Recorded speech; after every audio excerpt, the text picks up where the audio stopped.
Hi, and welcome to #DebTalk. I'm Deborah, and #DebTalk is an informal mentoring space where you can come and find advice, guidance, ideas to help you navigate the workplace. The title of our talk today is Manners Matter at Work. I have twin nephews. They are fraternal twins. They are rambunctious. They love to play and laugh and scream and fight about who gets to sit behind mom in the car. Whenever I'm spending time with them, I'm always reminding them to have manners. I'm always reminding them to say please and thank you and you're welcome. Because that's what their mom taught them, because that's what we were taught growing up. So I'm always trying to remind them to do this. But you can see the actual impatience in their body because they're trying to get to wherever it is that they need to get to go play some more, and don't necessarily appreciate me stopping them and forcing them to say thank you or please may I have this. But I know, because I was taught this, that manners will get you far. You see, not only was manners emphasized in my household, but it was something that was a big part of my culture. If you were in a Jamaican neighborhood, that's my background, you couldn't just walk down the street and not acknowledge folks. You actually had to say, hey, good morning, Mr. So-and-so, or hi, how are you doing? People expected you to have manners. And there were times that I was around other folks and they were complaining because maybe someone passed by them and didn't acknowledge them. And they would say things like, that girl don't have no manners, she don't have no brought-up-see. Which is translated, she has questionable home training. But manners is not just important in our homes or culture. It is actually a very important part of the workplace. It is important in the workplace. Now, I know that some of you may be thinking that this topic of manners is so simplistic. It's so basic. Everybody knows that. But the fact of the matter is that while it may be simplistic, it is something that is imperative and not everybody necessarily practices. Peter Drucker actually thought it was so important. Peter Drucker, who is a renowned management consultant, a lot of the things that he wrote and put out there is something that has influenced and informed management philosophy today. This person actually put in his book, Managing Oneself, that manners is a big deal. He has a segment on it, which alone tells you that manners is important in the business world. And he felt it necessary to point that out in his book. One of the quotes that I read that stood out to me is manners, simple things like saying please and thank you and knowing a person's name or asking after her family enable two people to work together whether they like each other or not. A couple of other things that he says that I think you'll find interesting is manners are the lubricating oil of an organization. It is a law of nature that two moving bodies in contact with each other create friction. And the third is, if analysis shows that someone's brilliant work fails again and again as soon as cooperation from others is required, it probably indicates a lack of courtesy. That is a lack of manners.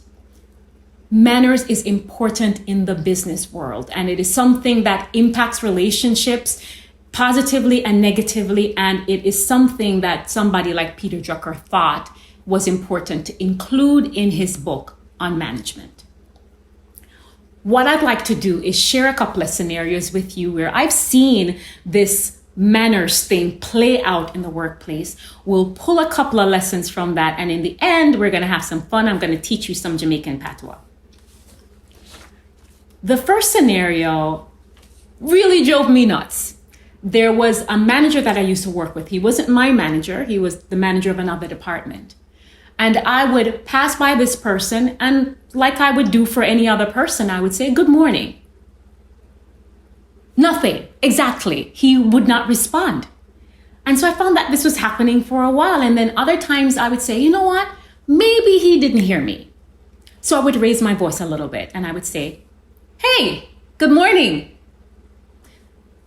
Many times it was nothing. Once in a while, he may say something, but this really upset me.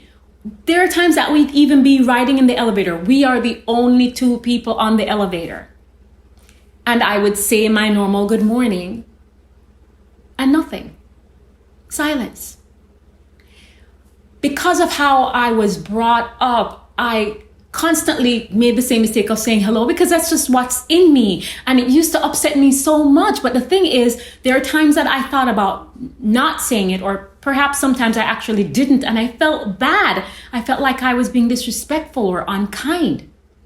But one day I had an epiphany and it set me free. What if being kind to him and being courteous to him was actually choosing not to say hello to him?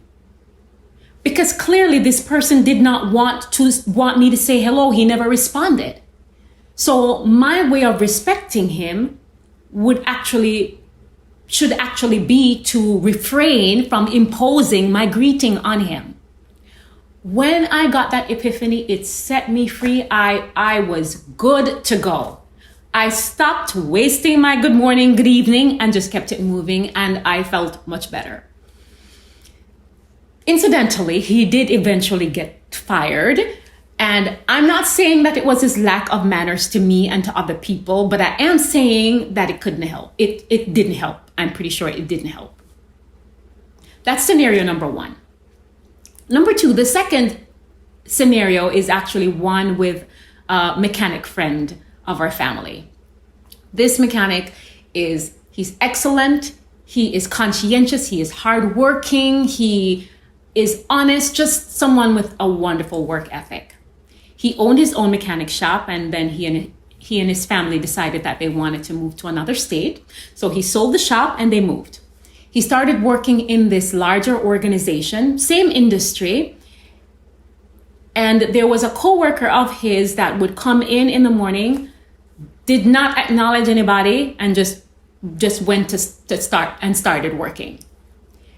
On one particular occasion, I guess he came into the office and did his regular thing, ignored folks. And then maybe about half hour in or an hour in, he came to our mechanic friend and said, "Hey, I need to ask you for a favor. I need some help." Now, our mechanic friend is Jamaican and he's a bit old school. So he said to him, "No, I'm not help you because you don't have no manners."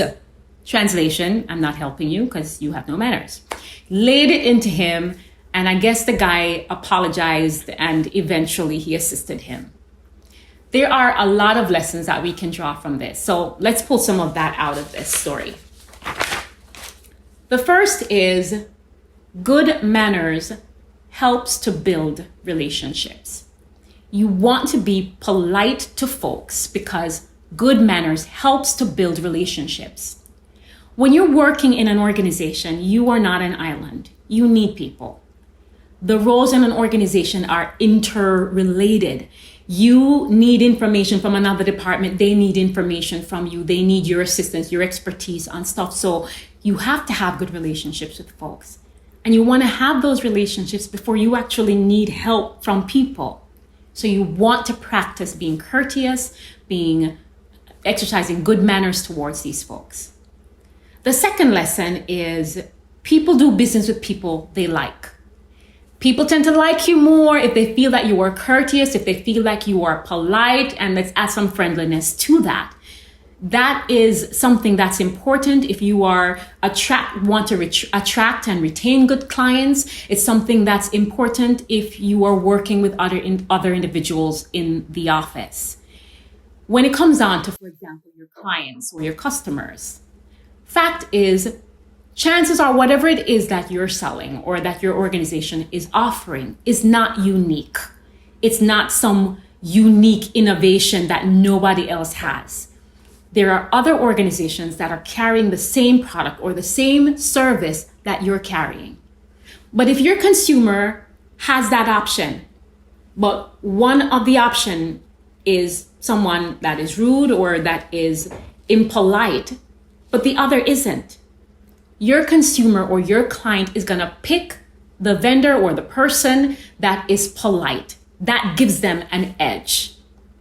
In fact, people will actually pay more money to ensure that they're working with someone who they consider to be polite or even have great customer service, which I think a big part of politeness is that. So it's simply important to make sure that you are being likable to folks, and part of being likable is being polite. You've also seen it in the workplace where if someone is impolite or they're a jerk, they raise their voice at people, they never say thank you, even in their written communications or in their verbal communications. People are just going to work around this person because nobody wants to deal with that.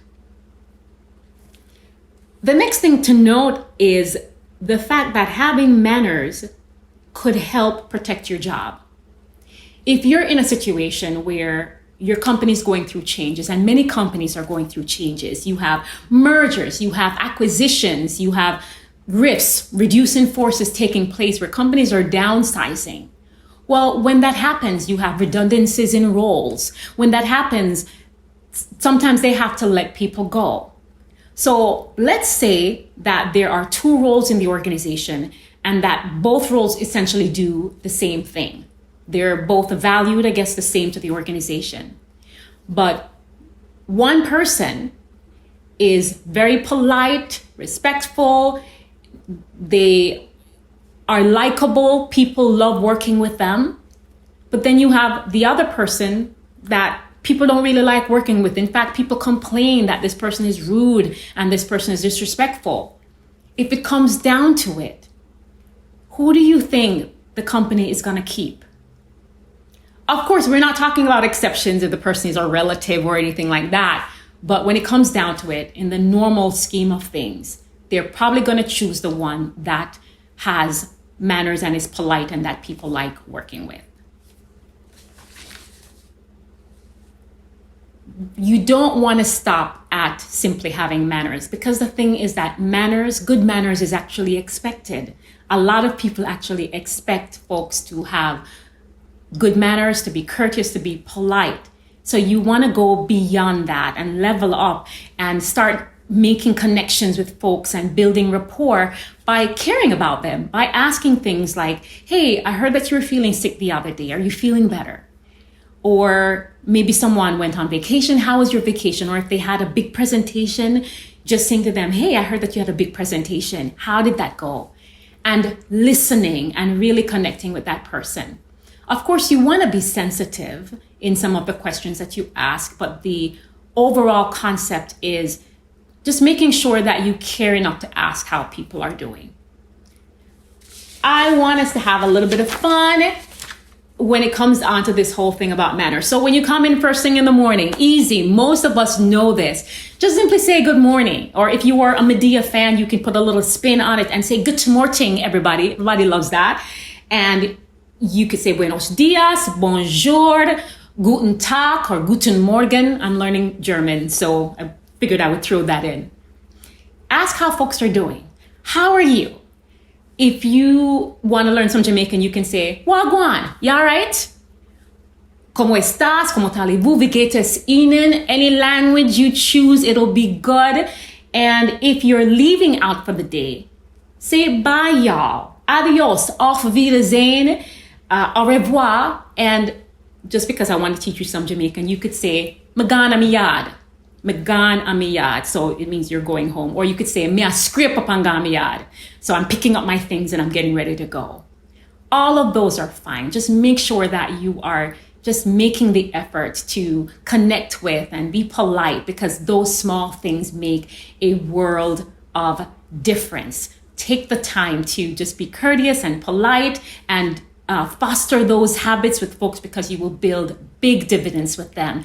And it doesn't hurt if you were to pick up a box of donuts and to bring some coffee as well. You will just, your likability factor would go through the roof. Thank you so much for watching this video. I hope you enjoyed it. If you did, please take the time to like it, share it with folks that you think it'll be useful to, and don't forget to subscribe. Until next time, have a wonderful work week.